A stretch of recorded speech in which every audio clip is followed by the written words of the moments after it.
બોટાદના બરવાડાની વાત કરીએ, તાલુકા પંચાયતમાં કોંગ્રેસે ખાતું ખોલ્યું છે. પહેલા પણ અમે આ જણાવી ચૂક્યા છે આપને. બરવાડા તાલુકા પંચાયતની કાપડેવાળી બેઠક, નામ પણ થોડા અજીબ હોય છે, ક્યારેક વાંચવામાં કોંગ્રેસ ઉમેદવાર અરુણાબેન મેર વિજયી થયા છે. ઉમેદવારનું નામ આપણે સ્પષ્ટ કરી દઈએ કે કોંગ્રેસના જે ઉમેદવાર છે તેઓ વિજયી થયા છે. અરુણાબેન નામ છે તેમનું, કે જેઓ અત્યારના ઉમેદવાર તરીકે વિજયી થયા હોવાની જાણકારી છે. આ સૌથી પહેલી સારા સમાચાર. અરુણાબેન મેર જે વિજયી કાપડિયાળીથી થયા છે. હવે સંધ્યા, કેટલાક ગામોના નામ તો પહેલી વાર ટીવી સ્ક્રીન પર આવશે, મને એવું લાગે છે આ ચૂંટણીના કારણે, કે આ ગામોના નામ છે, બધા ગામોના નામ છે એ વિશિષ્ટ છે ગુજરાતમાં. અને ગામના લોકો ગર્વ કરશે કે અમારા ગામનું ગર્વ કરશે.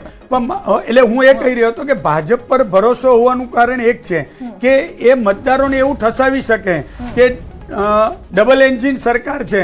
તમે તાલુકા પંચાયત, જિલ્લા પંચાયત, આપના સમાચાર છે, આપનું ખાતું ખુલ્યું હોવાની જાણકારી મળી રહી છે.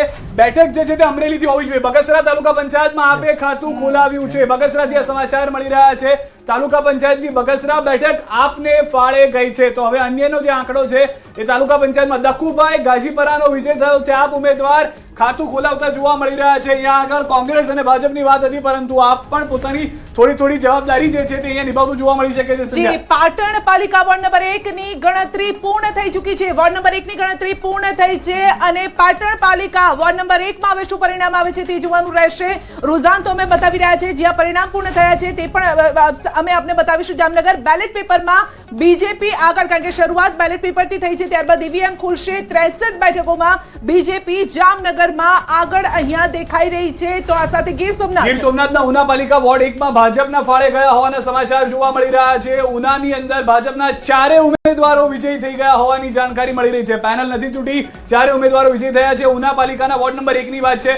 સિદ્ધપુર નગરપાલિકામાં ભાજપ 7 બેઠક પર આગળ ચાલી રહ્યું છે. હજી પણ જે વલણ છે તે અમે આપને જણાવી રહ્યા છે. આમોદ નગરપાલિકામાં કોંગ્રેસ માટે સારા સમાચાર, કે જ્યાં આગળ કોંગ્રેસ 4 બેઠક પર પ્રાથમિક જે મત ગણતરી થઈ રહી છે તે પ્રમાણેના વલણોમાં આગળ છે. દહેગામ નગરપાલિકામાં પણ કોંગ્રેસ 1 બેઠક પર આગળ જોવા મળી રહ્યું છે, કે જે મત ગણતરી થઈ રહી છે તેમાં અમદાવાદ મહાનગરપાલિકામાં ભાજપ 13 બેઠક પર હવે આગળ આવી ગયું છે મત ગણતરીમાં. આ આંકડાઓ જે છે તે પ્રાથમિક આંકડાઓ. કેશોદ નગરપાલિકા, વડોદરા મહાનગરપાલિકામાં ભાજપ 6 બેઠક પર આગળ ચાલી રહ્યું છે. જી, મનપામાં વોર્ડમાં આગળ, એટલે આખી જે સ્થિતિ હશે વોર્ડની સ્થિતિ હશે, એટલે વોર્ડમાં આગળ અહીંયા દેખાઈ રહ્યું છે. સિદ્ધપુર નગરપાલિકામાં આ સાથે વાપીની વાત કરીએ તો બીજેપી 13 અને કોંગ્રેસ 0 પર છે. પરંતુ આમોદની હમણાં વાત કરી હતી, જ્યાં કોંગ્રેસ આગળ છે. આ એવો વિસ્તાર છે, મિક્સ પોપ્યુલેશન વાળો વિસ્તાર છે, એટલે ત્યાં કોંગ્રેસનું પલડું અહીંયા ભારે દેખાઈ રહ્યું છે, જે રીતે આગળ અહીંયા દેખાઈ રહી છે. અને વોર્ડ નંબર 1 માં 4 ભાજપના ઉમેદવારોની અહીંયા જીત થઈ છે. પાટણ સિદ્ધપુર પાલિકાના વોર્ડ નંબર 1 માં અને જે રીતે ઘણી જગ્યા એવા છે કે મિક્સ પોપ્યુલેશન વાળા, અને ઘણી વખત આપણે આ વખતની ચૂંટણીમાં પણ જોયું છે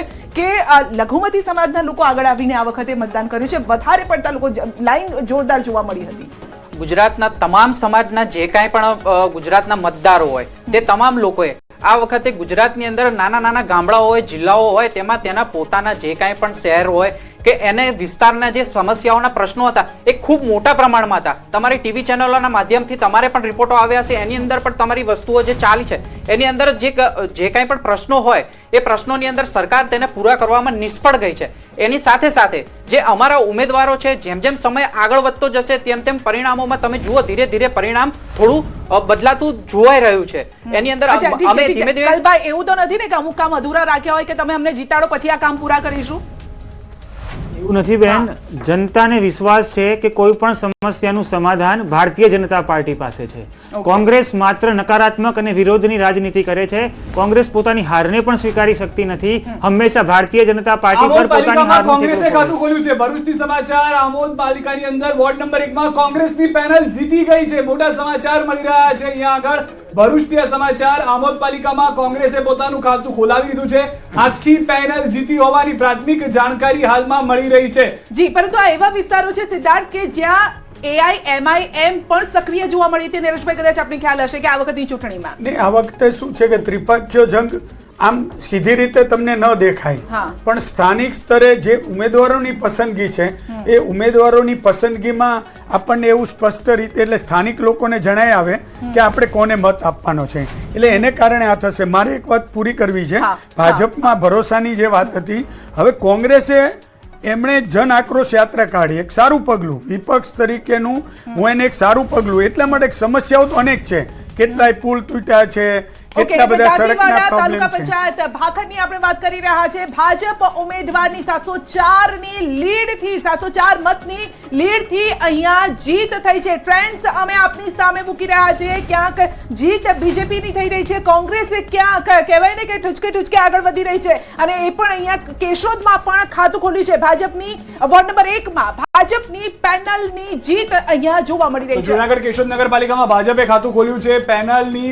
પેનલ બની હોવાની જાણકારી છે. ભાજપની વોર્ડ 1 માં પેનલ બની હોવાની જાણકારી મળી રહી છે. હજી પણ આ બધા વલણો છે તે આવતા રહેશે. ત્યારબાદ ચિત્ર સ્પષ્ટ થશે કે ક્યાં આગળ જીત તરફ છે અથવા તો ક્યાં આગળ જીતી ચૂક્યું છે. કેટલાક વિસ્તારોમાં હજી જીત તરફ હશે કારણ કે બહુમત તરફ તેઓ પહોંચી રહ્યા હતા, પરંતુ કેટલાક વિસ્તારોમાં હજી પણ રાહ જોવી પડશે. જીતને લઈને ન્યૂઝ 18 ગુજરાતી સૌથી અગ્રેસર છે. આપને પડે પડની અપડેટ્સ અમે આપ સુધી પહોંચાડી રહ્યા છે. કેટલીક બેઠકો પર જીત થઈ છે, કેટલીક બેઠકો પર પરિણામ આગળ આવી રહ્યા છે. સૌથી ઝડપી પરિણામ ન્યૂઝ 18 ગુજરાતી પર ચિત્ર સ્પષ્ટ થાય ત્યાં સુધી બ્રેક ફ્રી સમાચાર બતાવતા રહીશું. જ્યાં સુધી ચિત્ર સ્પષ્ટ નહીં થાય ત્યાં સુધી ન્યૂઝ 18 ગુજરાતી પર બ્રેક તમને જોવા નહીં મળે. જ્યારે ચિત્ર સ્પષ્ટ થશે ત્યારબાદ અમે બ્રેક પર જવાના છીએ. બિલકુલ અમે આરામ નથી કરવાના, કારણ કે અમે તમારી માટે છે. તમે જે મહેનત કરી છે, તમે પણ એ મહેનત કરી છે એક મતદાતા તરીકે કે તમારા વિસ્તારમાં કોણ વિકાસના કામ કરી શકે છે, કઈ જરૂરિયાતો પૂરી કરી શકે છે, જેને મત આપ્યો છે ને એ વાત અમારે પણ આપના સુધી પહોંચાડવી છે. ગીર ગઢડા તાલુકા પંચાયતની અંબાડા બેઠકની વાત કરી રહ્યા છે, જ્યાં